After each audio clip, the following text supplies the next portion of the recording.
चलिए, जैसा कि हम लोगों ने अपने लास्ट वीडियो में नरेशन के बारे में समझा था कि नरेशन की डेफिनेशन क्या होती है, नरेशन के कितने काइंड्स होते हैं। आज के वीडियो में हम आगे की बातों को सीखते हैं। सो नरेशन की डेफिनेशन को समझने के बाद हमें अब जानना है, हमें ये समझने की जरूरत होती है कि नरेशन के जो काइंड्स हमारे होते हैं, डायरेक्ट स्पीच और इनडायरेक्ट स्पीच, वो वास्तव में उसको हम कैसे आइडेंटिफाई कर सकते हैं। So what is the best process to identify these two kinds of narration. Okay, लेकिन उसको समझने से पहले हमें थोड़ा सेंटेंस को एनालिसिस लेवल पर लेकर जाना होगा। सो बेसिकली टर्म एनालिसिस होता क्या है, पहले वहां से मैं आज की क्लास की शुरुआत करता हूं। Okay, so analysis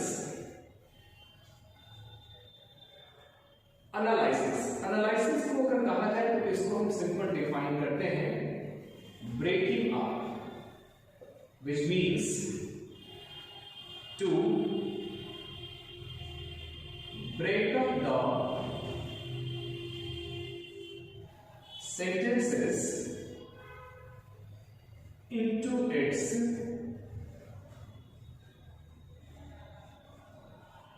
component parts. To break up the sentences into its component parts, यानी कि जब आप किसी भी सेंटेंस को तोड़कर पढ़ने की प्रक्रिया को अपनाते हैं तो वही बेसिकली क्या कहलाता है, एनालिसिस कहलाता है। यानी कि वाक्य को खंडों में तोड़कर जो हम उसके बारे में सीखने की कोशिश करते हैं वही हमारा क्या कहलाएगा, एनालिसिस कहलाएगा। सो नरेशन के अंदर में जो हमारा स्टेटमेंट दिया होता है, जो हमारा स्पीच दिया होता है, उसको पहले हमको एनालाइज करना आना चाहिए। ओके, यानी कि जो भी सेंटेंस दिया है उसमें वास्तव में आने वाले वो शब्द या फिर जो क्लॉजेस होते हैं उसको क्या कहा जाता है, इस बात की जानकारी होनी चाहिए। अब इसको समझने के लिए पहले हम लोग एक एग्जाम्पल के साथ आगे बढ़ते हैं। मान लो मैंने ऐसा लिख दिया यहां पे कि जैसे Rohit said I am doctor. Rohit said I am a doctor. Okay, अगर इस सेंटेंस को हम गौर से देखें तो हमने क्या देखा कि इस सेंटेंस को हमने दो भागों में बांट दिया। पहला भाग जो कॉमा के पहले आता है और वही दूसरा जो हिस्सा सेंटेंस का है वो इन्वर्टेड कॉमास के अंदर में हमने रखा है। इस सेंटेंस को मैंने दो हिस्सों में बांटा है। पहला जो कॉमा के पहले आया है वही दूसरा हिस्सा जो हमारा है वो कहां पे है, तो इन्वर्टेड कॉमास के अंदर में, वो हमारा इन्वर्टेड कॉमास के अंदर में। तो अब इसको बारी बारी से यहां समझने की जरूरत होती है नरेशन के अंदर में कि सेंटेंस के किस हिस्से को हमें किस नाम से पुकारना चाहिए। ओके, अब कॉमा के पहले का जो ये पूरा हिस्सा आ रहा है, ओके, इस पूरे हिस्से की अगर हम बात करें, कॉमा के पहले जो ये पूरा टर्म है हमारा, इसे हम एक नाम देते हैं और हमारा वो नाम क्या है, इस पूरे हिस्से को हमने नाम दे दिया जिसने हमने कहा reporting speech. Reporting speech, comma के पहले वाला जो हिस्सा होता है वो पूरा का पूरा हिस्सा अपने आप में रिपोर्टिंग स्पीच कहलाता है।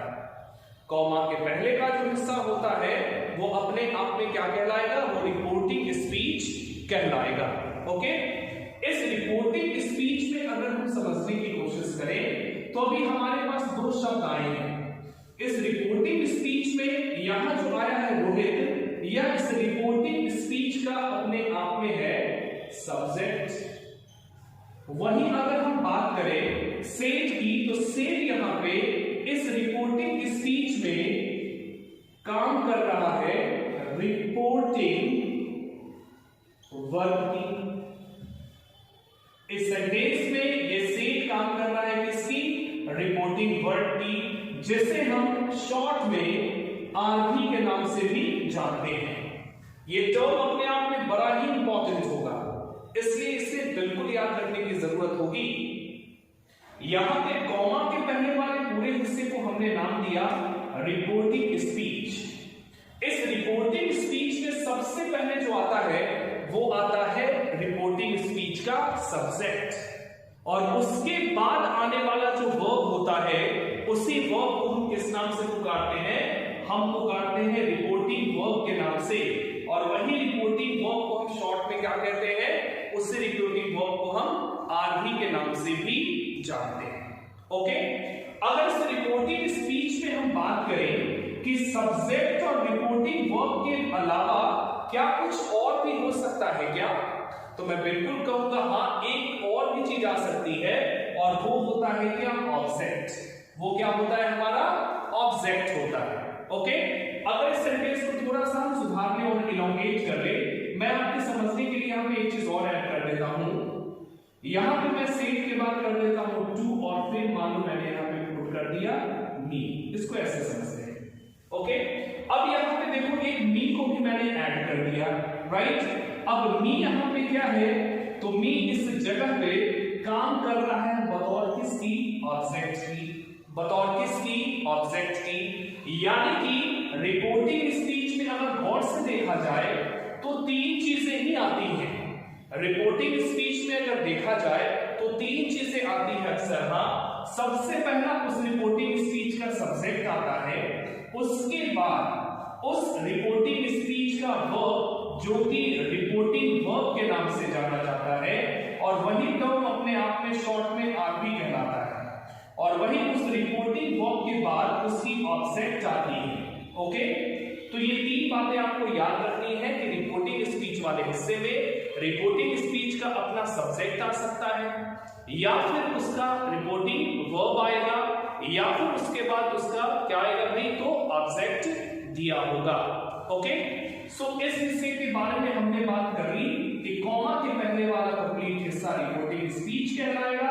रिपोर्टिंग स्पीच में सबसे पहले सब्जेक्ट आता है, उसके बाद रिपोर्टिंग वर्ब जिसे हम शॉर्ट में आरवी कहेंगे, और लास्ट में उस रिपोर्टिंग वर्ब का अपना क्या आ सकता है? ऑब्जेक्ट आ सकता है। हालांकि बहुत ऐसे भी सेंटेंस आपको देखने में मिल सकते हैं जहां पे ऑब्जेक्ट ना हो, राइट, लेकिन ऑब्जेक्ट आने की संभावना होती भी है।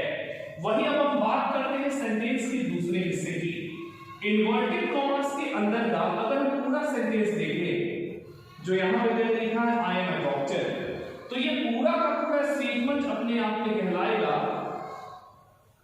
ये पूरा का पूरा टर्म अपने आप में कहलाएगा रिपोर्टिंग स्पीच। इस इन्वर्टेड कॉमास के अंदर के पूरे के हिस्से को हमने नाम दे दिया क्या? Reported speech. और इसी रिपोर्टेड स्पीच को हम शॉर्ट में एक नाम से जानते हैं जिसे हम कहते हैं आरएस। हमने क्या नाम दिया? आरएस। उस रिपोर्टेड स्पीच को हम हमेशा इन्वर्टेड कॉमास के अंदर में रखते हैं।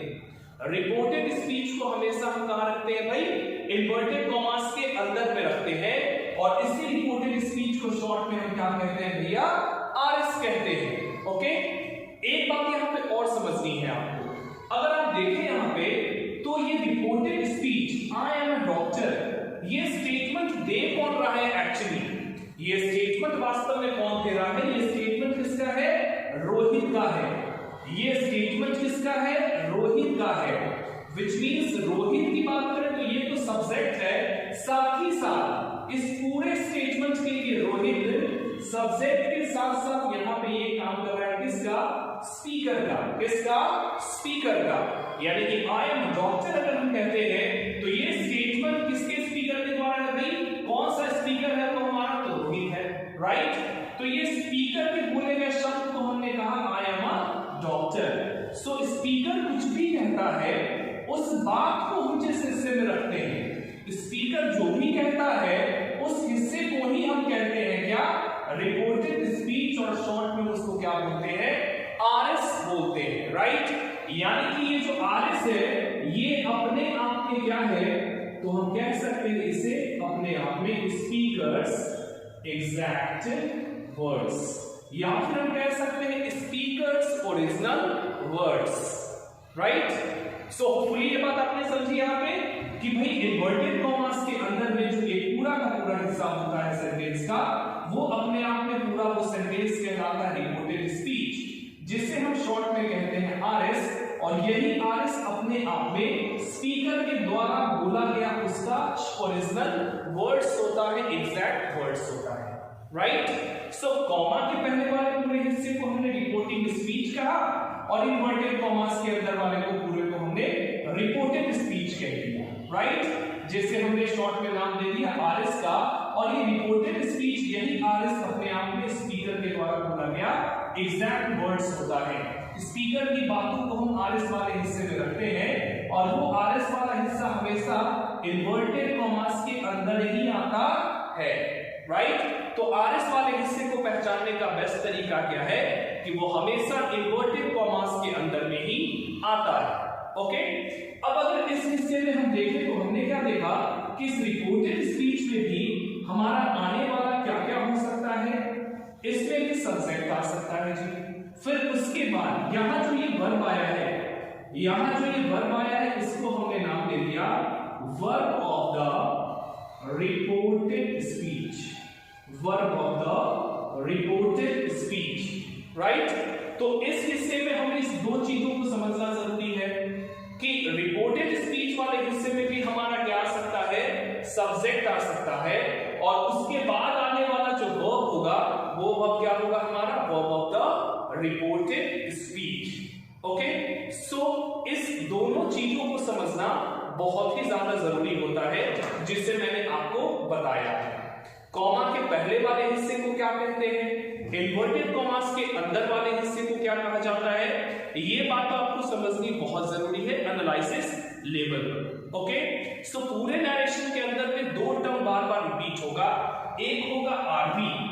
तो जब कभी भी आरवी की चर्चा आएगी, आप इस बात को समझ लेना that I am talking about the verb which lies under which part reporting speech. वो किधर वाले हिस्से में आता है, रिपोर्टिंग स्पीच में आता है, ओके।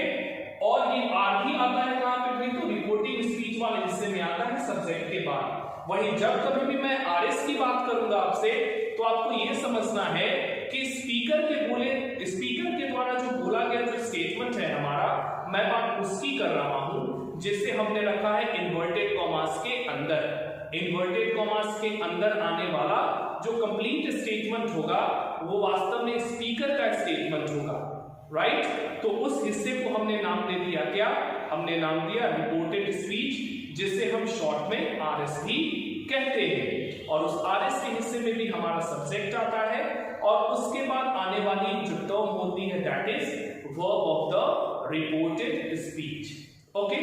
अब इसमें कुछ बातें और इंपॉर्टेंट है, आप याद रखिएगा।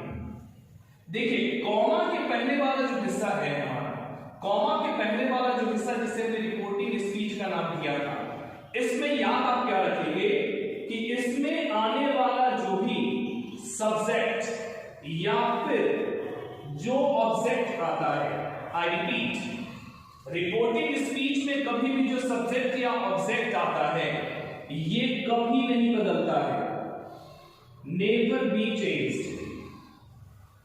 नेवर बी चेंज्ड, ठीक है, समझ में आ गया। ये कभी भी नहीं बदलता है, ये नेवर बी चेंज्ड, इसे कभी नहीं किया जा सकता है चेंज, ठीक है। और वहीं पे अगर हम बात कर ले रिपोर्टिंग वर्ब की, जो आता है क्या हमारा reporting verb, right.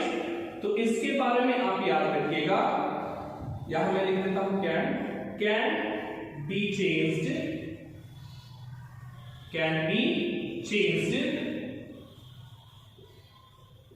according to the sentence given in the term of RS। यानी कि यहां पे जो हमारा रिपोर्टिंग वर्ब जिसे हमने शॉर्ट में नाम दिया था आरवी, ये चेंज हो सकता है, ये चेंज हो सकता है, लेकिन ये डिपेंड करेगा किस पे, वो डिपेंड करेगा आरएस के हिस्से में आने वाले सेंटेंस पे, राइट, कि वो सेंटेंस किस काइंड का है, ओके। तो ये बात, इसके बारे में हमेशा आपको याद रखने की जरूरत होती है। तो एनालिसिस लेवल पे होपफुली आपको इतना समझने की जरूरत है। ओके, टेक योर टाइम, आप इसे नोट करें।